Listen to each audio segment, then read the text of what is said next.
Berita utama kembali, saudara, kasus korupsi tambang timah ilegal terus memunculkan tersangka baru. Bukan hanya soal perkiraan kerugian negara hingga ratusan triliun rupiah yang membuat publik geram. Yang buat publik makin menyoroti kasus ini adalah adanya keterlibatan Helena Lim, sosok yang dikenal sebagai Crazy Rich Pantai Indah Kapuk. Kerap bergaya hidup glamor, rupanya ada noda timah di balik barang-barang mewah milik Helena Lim. Nasib Crazy Rich Helena Lim kini berubah 180 derajat. Pakaian dan barang-barang mewah yang melekat di tubuhnya kini berganti dengan rompi tahanan kejaksaan warna pink. Helena hanya bisa tertunduk saat kamera wartawan menyoroti Crazy Rich Pink itu. Helena ditahan selama 20 hari di Rutan Salemba karena terlibat dalam kasus dugaan korupsi tata niaga komoditas timah. Wilayah izin usaha pertambangan PT Timah Tbk tahun 2015-2022 di Kepulauan Bangka Belitung. Sebelumnya, Kejaksaan menggeledah rumah Helena Lim rentang waktu 6-8 Maret lalu. Kejaksaan menggeledah sejumlah sisi rumah sampai menemukan berangkas berisi bungkusan amplop hingga perhiasan.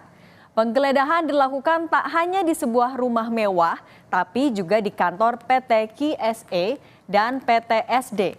Penggeledahan dilakukan untuk menyelidiki aliran dana terkait kasus korupsi izin tambang timah yang diduga mengalir ke sejumlah pihak berdasarkan kesaksian dari para tersangka. Dari hasil penggeledahan itu, Kejaksaan Agung menyita sejumlah barang bukti hingga kumpulan dokumen terkait dari kediaman Helena Lim. Nah, selain itu, Kejaksaan Agung juga menyita uang senilai 10 miliar rupiah dan 2 juta dolar Singapura atau setara 23,3 miliar rupiah. Jadi, totalnya sekitar 33 miliar rupiah uang yang disita Kejagung. Sebagai tersangka kasus korupsi komoditas PT Timah Tbk, Helena terlibat dalam kasus ini saat ia menjabat sebagai manajer di PT KSE di tahun 2018-2019. Apa yang dilakukan Helena saat itu adalah memberikan sarana dan fasilitas kepada para pemilik tambang ilegal untuk mengelola proses peleburan timah di wilayah IUP PT Timah Tbk. Dalihnya, menerima atau menyalurkan dana Corporate Social Responsibility (CSR) atau tanggung jawab sosial perusahaan. Diduga kuat telah memberikan bantuan mengelola hasil tindak pidana kerjasama penyewaan peralatan processing peleburan timah, di mana yang bersangkutan memberikan sarana dan prasarana melalui PT KSE untuk kepentingan dan keuntungan yang bersangkutan dan para tersangka yang lain, ya, dengan dalih dalam rangka untuk penyaluran CSR, dana CSR. Lalu siapa sebenarnya Helena Lim? Helena dikenal sebagai Crazy Rich lantaran memiliki rumah super mewah di kawasan Pik, Jakarta Utara. Ia merupakan seorang pengusaha di bisnis apotek hingga fashion. Selain sebagai pengusaha, Helena Lim juga dikenal sebagai model, penyanyi, maupun konten kreator. Dia semakin dikenal karena kerap memamerkan kehidupan mewahnya dengan menunjukkan isi rumah, koleksi tas, dan lainnya melalui media sosial. Helena Lim seringkali berkolaborasi dengan sejumlah selebritas yang kontennya tentang kehidupan mewah seorang Helena Lim. Konten yang menunjukkan sejumlah fasilitas rumah Helena seperti salon pribadi hingga tempat karaoke pribadi. Helena bercerita, kesuksesannya saat ini bermula dari usaha penukaran dolar setelah sebelumnya pernah bekerja sebagai marketing bank di Medan 1996. Helena dikenal sebagai broker oleh kliennya. Sukses jadi broker di Medan, Helena mengadu nasib ke Jakarta membangun usaha yang dimodali oleh salah satu kliennya.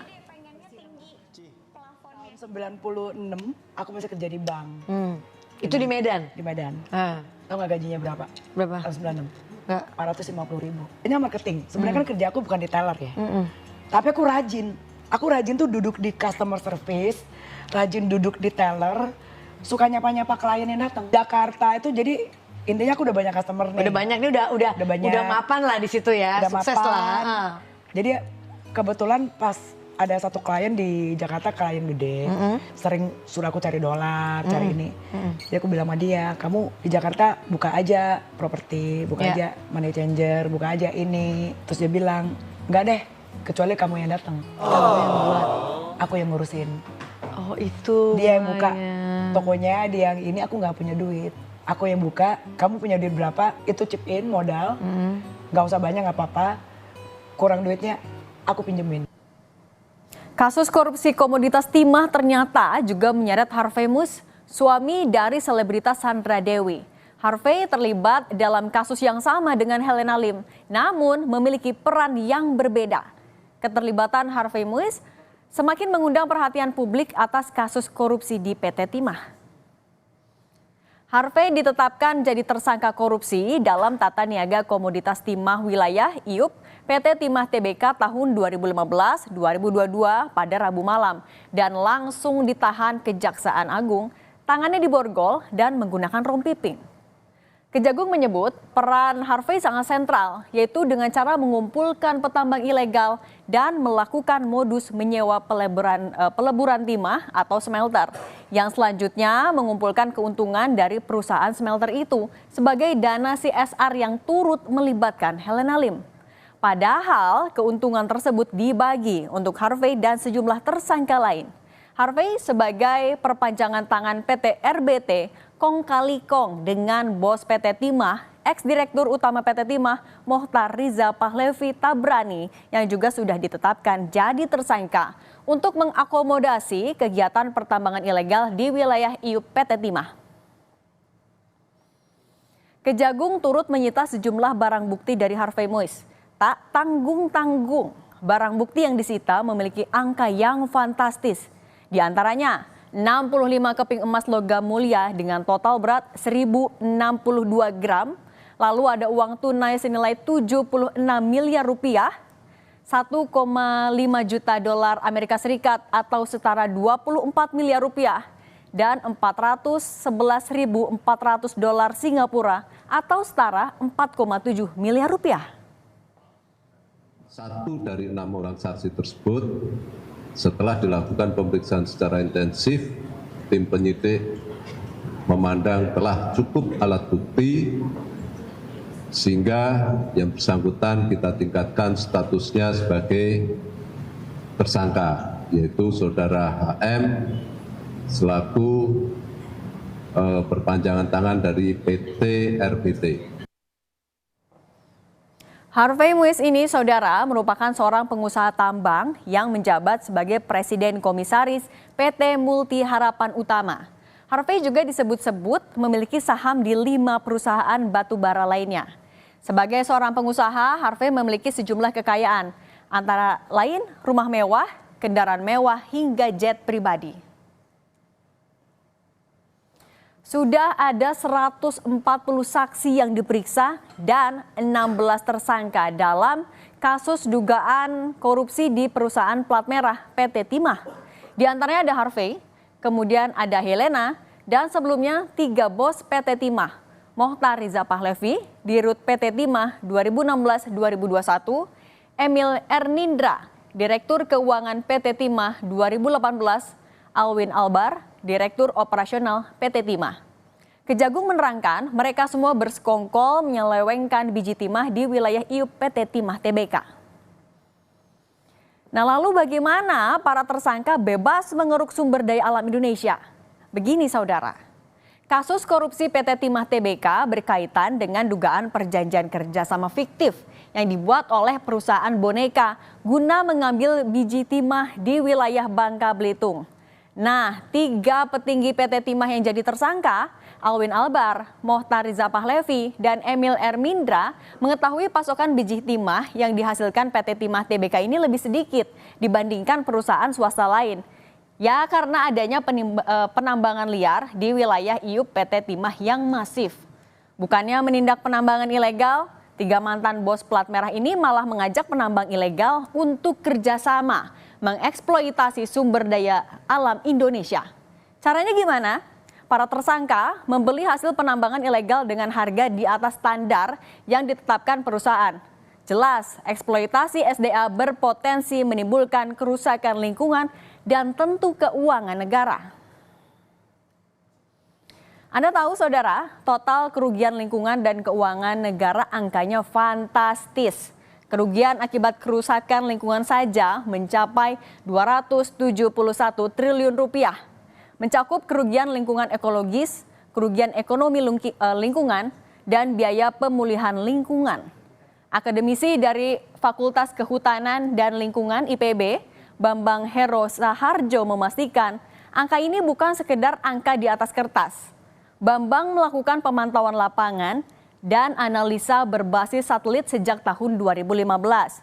Dan perlu juga kita garis bawahi, itu lubang tambang yang terbuka kalau tidak dipulihkan sudah terbukti menelan korban jiwa. Sekali lagi kami tekankan saudara, angka kerugian 271 triliun rupiah hanya kerugian lingkungan, belum termasuk angka kerugian keuangan negara. Bayangkan uang sebanyak itu kalau tadinya digunakan untuk pembangunan negara dan mewujudkan kesejahteraan rakyat. Bagaimana Anda nggak makin kesal? Nah, menurut ahli hukum tindak pidana pencucian uang TPPU, Yenti Garnasi, jumlah tersangka kasus korupsi timah akan terus bertambah mencapai 2-3 kali lipat dari yang sudah ditetapkan saat ini. Seandainya kasus ini diusut lewat dugaan TPPU. Selain itu, Yenti menduga ada pihak yang melindungi para tersangka korupsi timah ini karena kasus ini berlangsung sudah cukup panjang, sejak 2015 sampai 2022. Kira kalau nanti dikaitkan dengan TPPU-nya harus dengan TPPU-nya karena ini kejadian kan 2015. Ada beberapa yang baru masuk 2018 yang terakhir kemarin suaminya siapa itu? Sandra Dewi. Sandra Dewi itu kan 2018 gitu kan ya.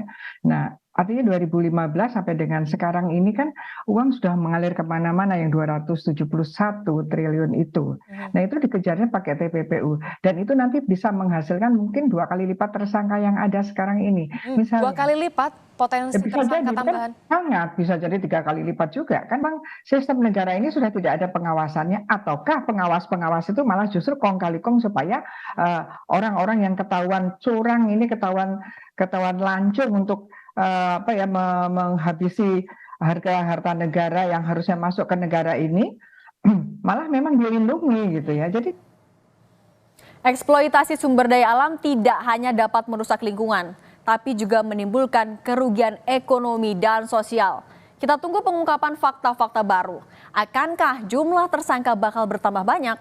Komitmen menyelesaikan sengkarut korupsi SDA kita tunggu. Karena sejatinya pengelolaan sumber daya alam adalah untuk kemakmuran rakyat.